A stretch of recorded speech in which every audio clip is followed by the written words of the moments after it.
تفتكر التوتر بيعمل إيه في جسمك؟ لعمرك سألت السؤال ده؟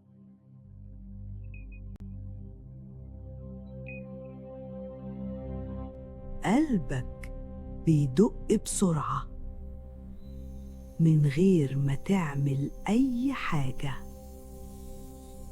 جسمك فاكر إنك في خطر وإنت بس قاعد مش بتعمل أي حاجة.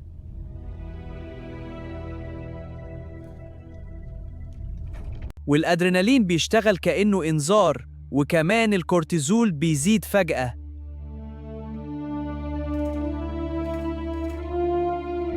وجسمك دخل في حالة طوارئ من غير سبب.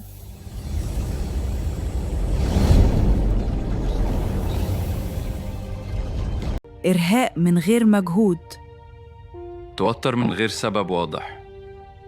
وجسم مش عارف يهدى.